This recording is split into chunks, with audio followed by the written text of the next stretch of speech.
of the teenager's voice. And today, as usual, I have your favorite person in the house. I have Stephanie. Hello everyone, how you guys doing out there? Welcome. Today, we have a very important guest, and I'm privileged to introduce that guest. That guest is a pastor to the bad boys and also an evangelist. He's the pastor of Church Under the Bridge, and he's also a very important personality when it comes to conversations that is related to evangelism. Today we'll be having conversation around evangelizing teenagers, evangelism in today's world. You're welcome, sir. Thank you very much. It's a pleasure to be here. We have Pastor Emeka in the house. Pastor Emeka in the house. So we're going to be having very deep conversation. When did you give your life to Christ, sir? All right. It might come as a shock to most people, but I gave my life to Christ on January 2021. Like yesterday. Wow. Yes, like yesterday. Wow. Although I was born in a Christian home, my parents are pastors in Deeper Life Bible Church. I grew up in a Christian environment. I had a bit of up and down. I gave my life to Christ first September 10, 2001. Then You took it afterwards, back. I collected my thing back and then I forayed into the world. I had lots of questions as a teenager, and I didn't have people around me who were sophisticated enough to give answers or at least assuage the troubles I had in my heart.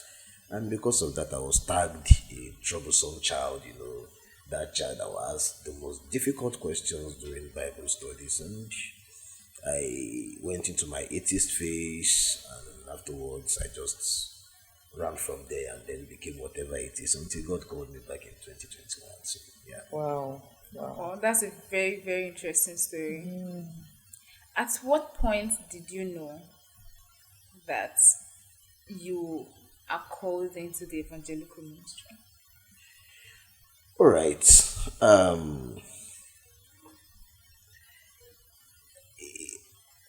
For the call, there's nothing spectacular. It's not as if one gets a very spectacular thing or event or experience that gets you to know that I have been called into ministry. Oftentimes, it's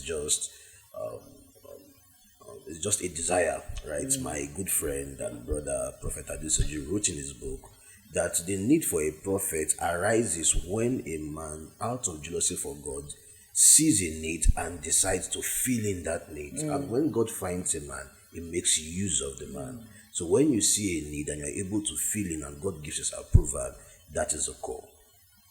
Wow. That is actually the call. How do you navigate evangelism in a world where young people are disinterested in anything that has to do with God? All right. I don't think young people are disinterested in things that have to do with God. I think we have not been able to communicate God to people. Wow. In a gathering, for example, the same message you would try to pass across about Jesus to Yeah. a doubt, and he would not give you listening ears. We teach it for 3 hours, 2 hours, and they would not stand up from there. You know what it takes for a tout to sit down for 2 hours and listen to you teach about Jesus, and he would not stand up for 2 hours. And we've had it for 20 weeks. Wow. So I think it's the mode of communication and the kind of things we say about Jesus that makes people look like they are disinterested. If indeed Jesus is love, you can't come out and start threatening people. There's a way the message of salvation ought to be passed across. And in a generation where people are very enlightened, where people are curious, you must be able to come with logical reasons why people should do this thing. And in First Peter 3:15, which is one of my favorite scriptures, the Bible said to make ourselves ready to give a defense for this hope which is in us. So there must be a reason behind your faith, and you must be able to pass the information about this hope to the young generations without creating a room for ambiguity or a room for doubts Yeah. in their hearts. Yeah, because this generation just wants you to get straight to the answers. Yeah, they are very and tell them curious why. and they'll Yeah, keep on asking until you are able to deliver. that's right. They'll Yeah. keep on asking questions until you're able to, and there's a lot to unpack. And unfortunately, when I was growing, my pastors didn't know much. They didn't know much. So when I asked them questions, they're like, "You're a child of the devil. You're a child of the devil. You're a So you black were sheep." tagged as being troublesome because you were Yeah, asking because so I was many asking questions. questions. I was troubled. I had the questions, but I didn't have somebody who could, break these things down. And now, by God's grace, I have this information. I am able to pass this thing across. And for teenagers, when I was still into my secondary school ministries, when I still served in secondary school, because I lived the life that many of them live now, I used to live the life on the fast lane. I used to be a Yahoo boy. I used to smoke. I used to drink. I did this thing they call science. So I did all of those things. I had experience in all of this. So when I I talk to them out of experience of things they can either relate with or they have people that can relate with it. So I'm not talking from being blind. I'm not talking from a position of silence. I'm talking from a position of experience. Yeah. And I can use lingos. She sometimes comes to our place and she says, when I talk to the touts, I actually make use of their own lingos. Their own language, I make yeah. use of languages that's what that they they can can relate relate with. to, yeah. I tell them stories that they can actually break into and say, okay, this is our world. This person understands understands what us. we are talking about. So that is it. The problem is just the communication barrier. So it's Basically. about coming down to their level and being able to speak to them at a level that they can actually understand. That is it basically. That is it Otherwise, you're basically. not communicating if you're You're doing just that. you're just throwing it over their heads. So to come back to that, I don't think young people are disinterested in evangelism. I think young people need somebody who can communicate these thoughts to them.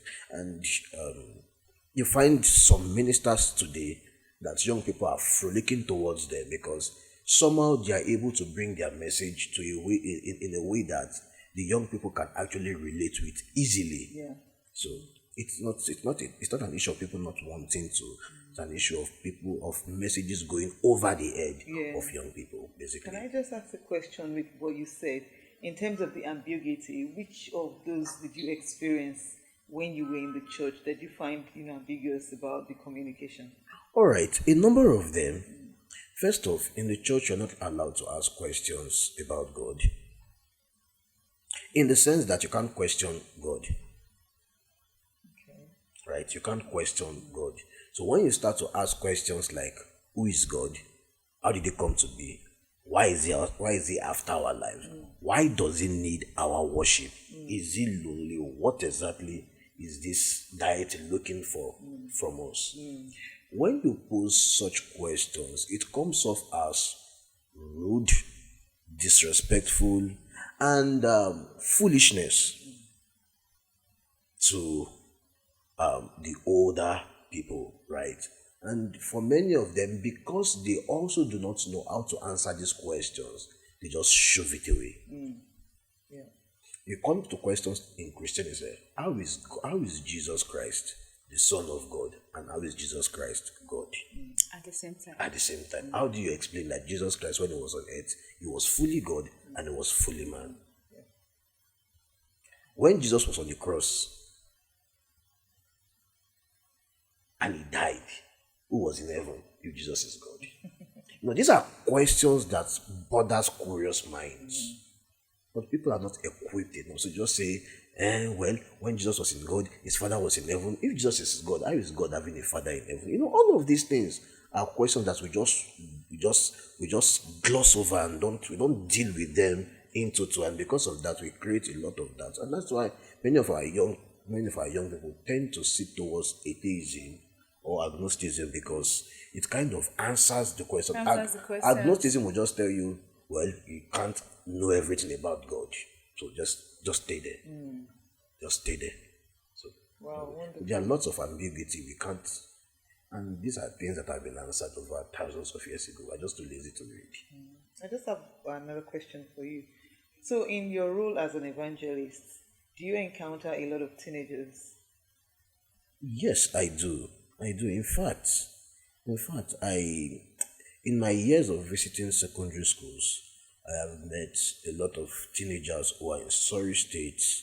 I think one very striking experience I had was I went to one of the schools in Lagos State here. It was a ladies only school, a girls only school, and after my message, as usual, I tell them to write the stuff that they've done that they can't tell their teachers and then they have repented of, but they need to confess it out to someone. They should write it out without putting their names or their identity. And when I get these forms back, the replies they're often disheartening because you see things like a student in JSS2 telling you that she wants to get an iPhone and because of that she has been sleeping around with men. I sat and I was stunned, like, you're in JSS2. How is the phone the next thing on your mind? And then, yes, you have your goal to get a phone. Then how is it that is to sleep around with men? That's the only way you can come up with to get a phone. I mean, see, this is influence of people that she has around her.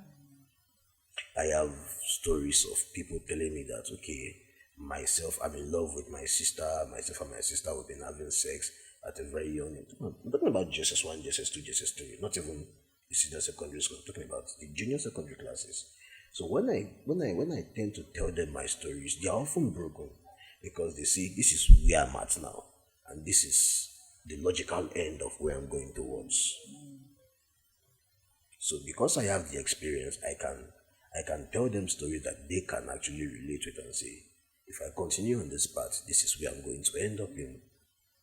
So, and because I'm also able to answer their questions when it comes to the other part of, because some people, it's not like they really want to live that life. People intentionally self-destruct, right, to see the reactions of their parents, just to get the fury of their parents. We have the example of Esau in the Bible. Yeah. When he saw that Jacob has taken the blessing of this thing, he intentionally went to marry the people that his parents said don't marry from. So people tend to do that in today's day, in our day and age, just to get to rile up their parents and get them mad at them. Like, you don't want this thing. You always tell me that if I touch a girl, she will get pregnant. Or if I stay with a man, I mean, okay, let me get pregnant and let me see the worst that you will do. Yeah. Is that peer pressure or It's not peer pressure. what makes a child have that thinking line and just want to go, even though the Bible says that there's a way that seems right to a man and the end of it is destruction? I think it's a product of parents not understanding how or when to coach a child. When you're training a child, it gets to a point where you're no longer supposed to impose your authority as a parent, but to coach them. A coach tells you this is how it should be, this is what life is. It shows you a sketch on the board. This is where you're going towards, this is how you do it, and gives you a reason. If you don't do it, this is what will happen. If you don't do it. But people tend to gloss over that phase and just, superimpose their worldview, their identity on their kids. And because you're not giving the child enough reason to see what you're saying, it decides to self-destruct to get you to do that thing that you're always threatening about. While I was growing up, one issue I had with my parents was that we had this prayer group my parents belonged to, and they would come from time to time to tell me that, we saw you in a vision, you had HIV. We saw you in a vision, you had people pregnant. We saw you in a vision, you were. And when I got to school, I said, okay, this HIV thing, who even say I did be safe? Yes. And sometimes I'm speaking from experience. You wanted to explore so explore and say, even though okay, it this was thing. like a negative Yes, pathway let me for see. you. And because they already called me the black sheep of the family, and I was not a black sheep, I decided that, okay, this black sheep thing, let's do it. Since I'm already being accused of it. Yeah. And these are things that parents don't actually consider. The words you tell your children, the way you pass information across to them, how you help them see what you are saying matters. You can't just superimpose things on them. They locked us inside the house, they did all kind of things. So it won't stop you from becoming what you'll become eventually. So So, how has your role as an evangelist helped teenagers who is going through what you've gone through before to actually come to the knowledge of Christ? so because I know that what many of them need would be coaching, what I do to them is just coach them. Okay. I let them see what the logical end of what they are doing would be. And thankfully for many of them, they already have friends, families who are in that state. I'm telling them that this is where you end up. Like if you continue, I say, go to this person, talk to them, ask them the mistakes they made. So with that, I'm not the one imposing my worldview on you. You have people around you who have taken a similar step, Similar and step, you but you have are where seeing they the are. results. Yeah. And then you have people who are taking a similar step of what I am saying, and this is where they have ended up. Do your own research and choose your path. Wow, wonderful. What a great topic we've had today. Yeah, it's really very impactful. In fact, I had nothing to say, but I just wanted to listen. Thank you so much, Pastor Mix. We really appreciate your presence. I hope that these had blessed every teenager who had given their life to Christ and want to go out and talk to fellow friends about the knowledge of God, or every evangelist out there who want to talk to others about the knowledge of God, but you don't know how to penetrate into the hearts of young people. This is actually the best video for you. Thank you so much for joining us on this episode. We appreciate that you stayed this long. See you guys next week. Bye.